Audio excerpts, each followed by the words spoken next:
साथियों, नमस्कार।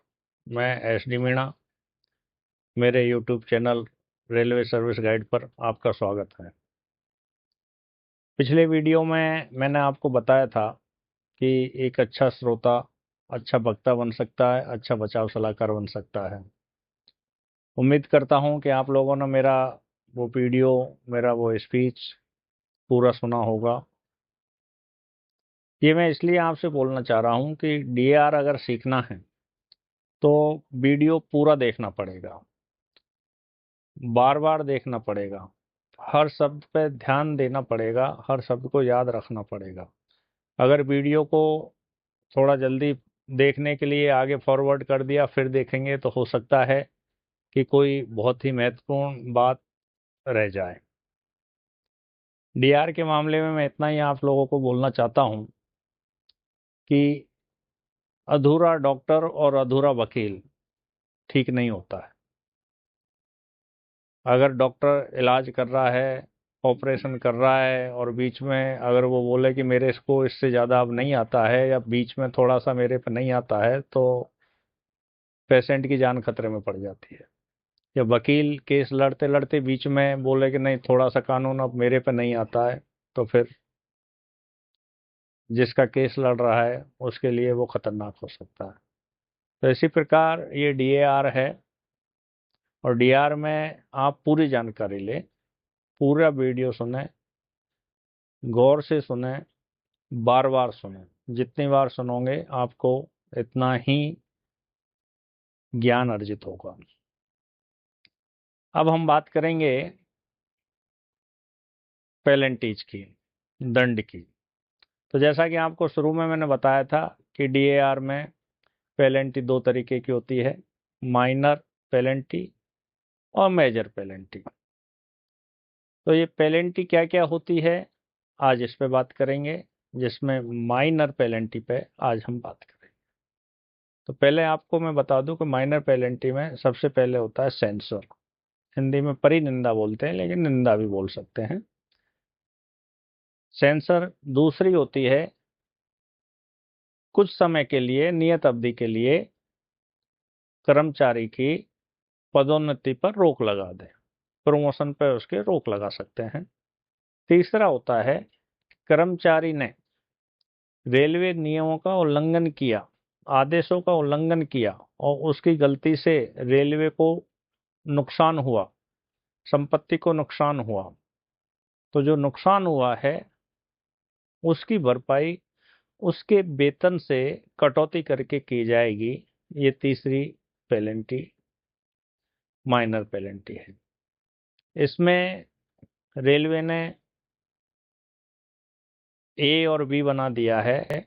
ए में बताया है सुविधा पास या पीटीओ या दोनों पर रोक का दंड दिया जाता है, और बी में बताया है कि वर्तमान वेतनमान में एक स्तर नीचे जो 3 वर्ष से अधिक की अवधि के लिए नहीं हो उसमें वेतन को घटाया जाना विदाउट फ्यूचर इफेक्ट के, ये बी का दंड है। और माइनर पेनल्टी में चौथा और अंतिम दंड है वार्षिक वेतन वृद्धि पर रोक, stoppage of increment with future effect या विदाउट फ्यूचर इफेक्ट, ये कोई से भी हो सकता है। तो माइनर पेनल्टी में ये 4 दंड है जो कि SF11 देने के बाद, कर्मचारी के बचाव देने करने के बाद, उसको पढ़ने के बाद सक्षम अधिकारी अपने विवेक से ये दंड देता है। तो अब ये दंडों को विस्तृत में हम जानेंगे। तो सबसे पहले हम सेंसर पे आते हैं, परिनिंदा या निंदा। तो ये सबसे छोटा दंड है, इससे आर्थिक हानि नहीं होती है, लेकिन इसमें भविष्य में प्रभाव पड़ सकता है। जब कोई कर्मचारी बहुत अच्छा काम करता है, अच्छा कर्मचारी है, नियमों से चलता है, आज्ञाओं को पालन करता है, लेकिन उससे कोई ऐसा काम हो गया जिससे कि रेलवे के नियम का उल्लंघन हुआ है, रेलवे सर्विस कंडक्ट रूल के खिलाफ वो काम हो गया है, और अधिकारी ये जानता है ये कर्मचारी बहुत अच्छा है, हमेशा अच्छा काम करता है, तो उसका वो कर्मचारी को ज़्यादा बड़ा दंड नहीं देना चाहता है और उसकी गलती के अनुसार उसे सेंसर देता, पनिशमेंट देगा, तो आरोप पत्र जारी करेगा और उसे सेंसर का दंड देता है। तो एक तरह से ये निंदा है कि आप भविष्य में ऐसी कोई गलती नहीं करें। अब इसको सिंपल भाषा में हम बोलें कि भविष्य में ऐसी कोई गलती नहीं करे तो ये तो चेतावनी हो गई। तो यहाँ आपको मैं चेतावनी और निंदा, वार्निंग लेटर और सेंसर में थोड़ा सा अंतर बताना चाहूंगा कि वार्निंग, कर्मचारी की गलती होने के बाद वार्निंग लेटर दिया जाता है कि अपने काम में आप सुधारें, ये आपने गलती किया है, लेकिन वार्निंग लेटर का उल्लेख सर्विस शीट में नहीं होता है। रिकॉर्डेड वार्निंग लेटर अगर दिया जाए तो सर्विस शीट में लगाते हैं, लेकिन सामान्य वार्निंग लेटर को सर्विस शीट में नहीं लगाते। लेकिन एक वार्निंग लेटर दिया, दो वार्निंग लेटर दिया, फिर भी कर्मचारी ने अपने काम में सुधार नहीं किया या गलती को बार बार दोहराता है, सक्षम अधिकारी आरोप पत्र 11 जारी करेगा, कर्मचारी अपने बचाव में अपना आवेदन देगा और सक्षम अधिकारी कर्मचारी के बचाव को पढ़कर निश्चित करेगा और उचित लगेगा तो सेंसर निंदा कर सकता है। तो वार्निंग लेटर और सेंसर में यही अंतर है कि सेंसर की एंट्री सर्विस शीट में होती है लाल स्याही से, जो भविष्य में प्रभाव कर सकता है। भविष्य में कैसे प्रभाव करते हैं? एक वार्निंग लेटर मिला, दो वार्निंग लेटर मिले, आरोप पत्र 11 मिला, जिसके बाद दंड स्वरूप सेंसर मिला, तो इन सब को जोड़ के कर्मचारी का जब अपार भरा जाएगा उस समय गुड कर सकते हैं, एवरेज कर दें, बिलो एवरेज कर दें। जैसा कि आप जानते हो, अगर एमएससीपी मिलना हो तो 3 साल का वेरी गुड चाहिए, तो गुड अगर दे दिया तो एमएससीपी नहीं मिलेगा।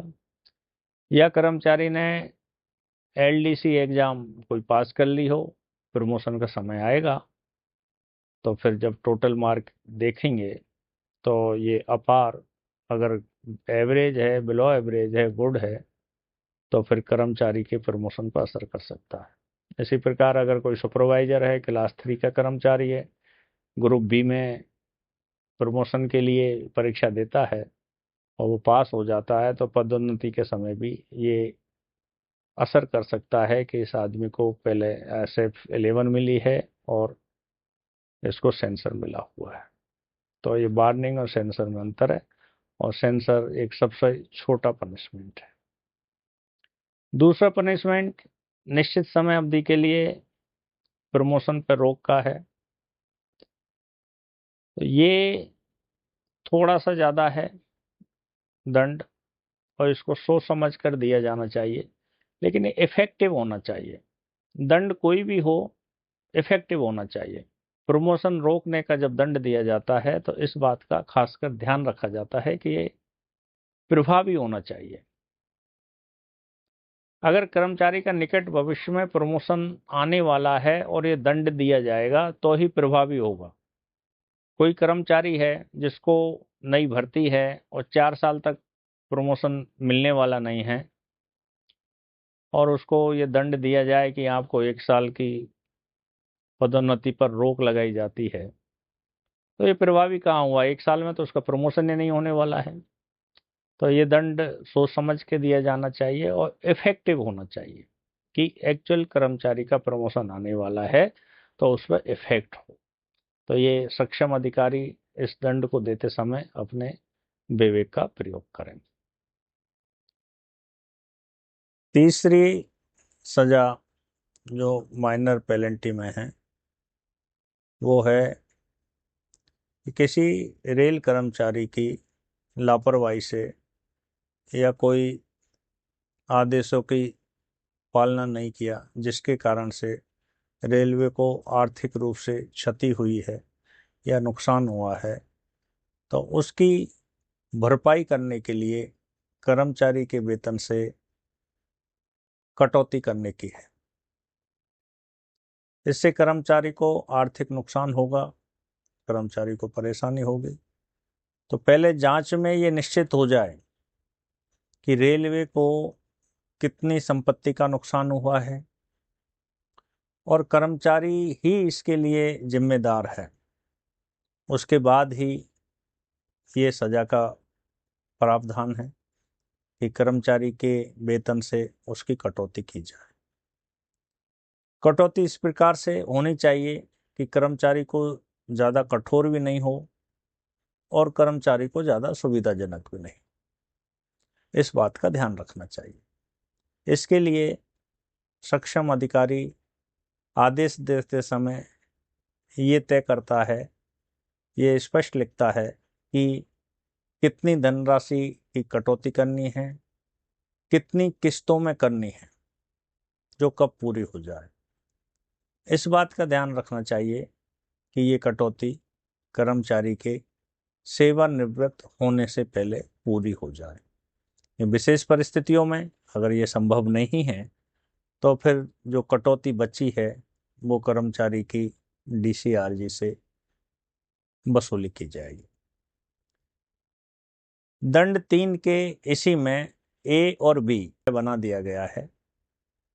3A में लिखा गया है सुविधा पास या PTO या दोनों पर रोक का दंड है। ये दंड स्टॉपेज और प्रिविलेज पास और PTO और बहुत ऐसा होना चाहिए जो कि सेटों में हो। ये दंड अवधि के लिए नहीं दिया जाएगा कि 1 साल की अवधि के लिए सुविधा पास बंद किए जाते हैं या PTO बंद किए जाते हैं।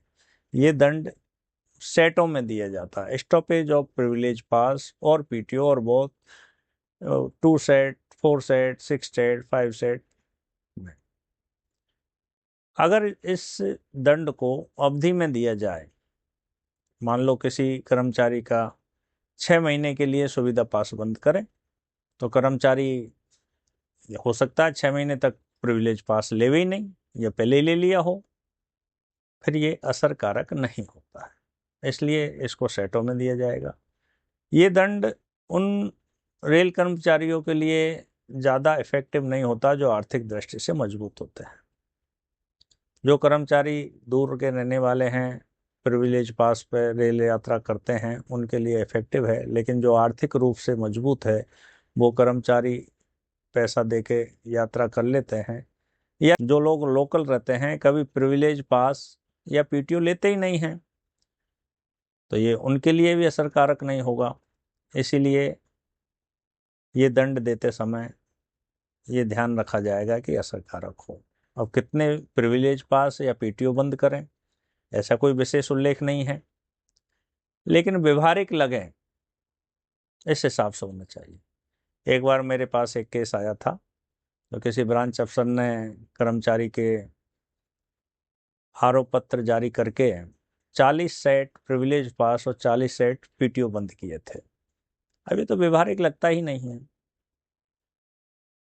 फिर इस बात को मैंने हमारे DRM साहब से बोला था, सभी अधिकारी मौजूद थे PNM में, और ये बात बताई थी कि ये कैसे संभव हो सकता है, ये कैसा पनिशमेंट है। और फिर बात से सहमत होते हुए फिर अपील में 4 सेट प्रिविलेज पास और 4 सेट PTO बंद किए। तो दंड भी व्यवहारिक लगना चाहिए।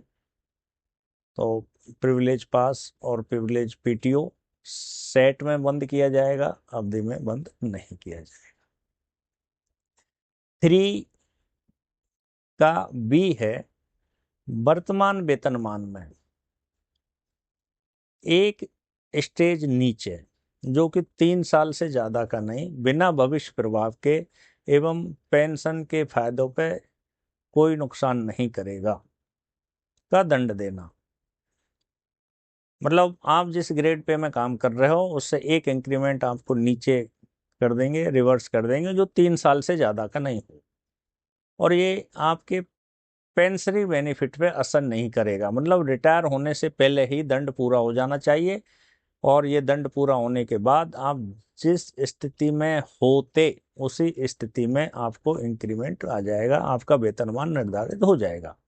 या इसको दूसरे शब्दों में ये बोले कि सेवानिवृत्ति से 10 महीने पहले ये दंड नहीं दिया जा सकता, क्योंकि आरोपित कर्मचारी को एक स्टेज नीचे कर रहे हैं। तो एनआईपी जिस दिन जारी हुई और कर्मचारी को मिली, ये दंड उसी दिन से लागू हो जाएगा, उसको एक स्टेज नीचे कर देंगे।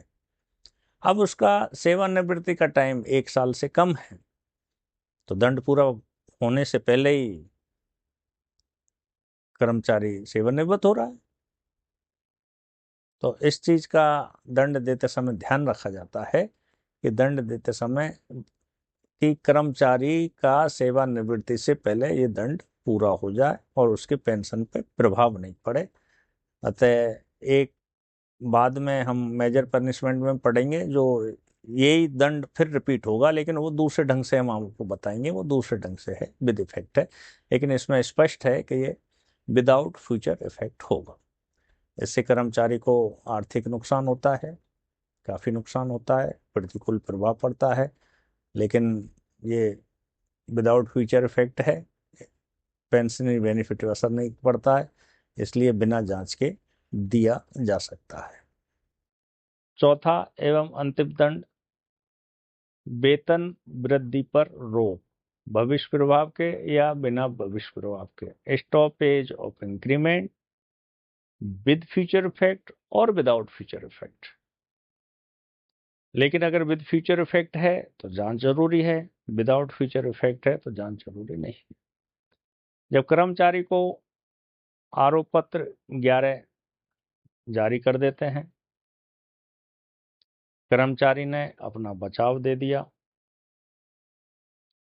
और सक्षम अधिकारी इस बात से सहमत हुआ कि नहीं, कर्मचारी को अब दंड देना जरूरी है और ये स्टॉपेज ऑफ इंक्रीमेंट का दंड देना है, तो stoppage of increment with future effect या विदाउट फ्यूचर इफेक्ट का दिया जा सकता है।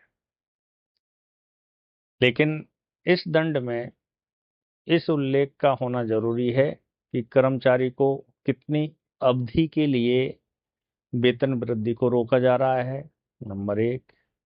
नंबर 2, ये बिना भविष्य प्रभाव के होगी, विदाउट फ्यूचर इफेक्ट होगी। अगर ये 2 कंडीशन हैं तो मतलब आरोप पत्र में जांच होना जरूरी नहीं है। लेकिन सक्षम अधिकारी ये चाहता है कि मैं stoppage increment with future effect करना चाहता हूं, तो फिर जैसा कि मैंने पिछली वीडियो में आपको SF11 के बारे में जब बताया था तो उसके बारे में ये समझाया था कि विद फ्यूचर इफेक्ट इंक्रीमेंट रोकना है तो जांच आवश्यक होगी। तो जांच आवश्यक एक तो जब होगी जब वेतन वृद्धि को भविष्य प्रभाव के विद फ्यूचर इफेक्ट रोकना है, या विदाउट फ्यूचर इफेक्ट इंक्रीमेंट रोकना है लेकिन 3 साल से ज्यादा के लिए रोकना है, तो अभी जांच आवश्यक है। इसका मतलब ये हुआ कि SF11 में विदाउट फ्यूचर इफेक्ट 3 साल से ज्यादा के लिए इंक्रीमेंट रोक नहीं सकते हैं, लेकिन अगर 3 साल से ज्यादा के लिए विदाउट फ्यूचर इफेक्ट का दंड दे रहे हैं तो उसमें जांच आवश्यक है। इस बात का ध्यान रखें। तो ये 4 लघु दंड है, इनके बारे में मैंने आपको बताया। वीडियो को बार बार सुने, गौर से सुने। अगले वीडियो में मैं आपको मेजर पेनल्टी के बारे में बताऊंगा, लेकिन माइनर पेनल्टी में ये 4 दंड है। आपसे अनुरोध है कि चैनल को सब्सक्राइब करें, लाइक करें और कमेंट्स बॉक्स में कमेंट्स जरूर करें। मैं कोशिश करूंगा कि आपको और अच्छे वीडियो शेयर करूं। मेरे पास ये वीडियो देखने के बाद बहुत से कर्मचारी संपर्क में आए हैं जिनको इससे फायदा भी हुआ है, गलत पेनल्टी दी गई थी, उनके बारे में मैंने गाइड किया था। नमस्कार, मैं SD।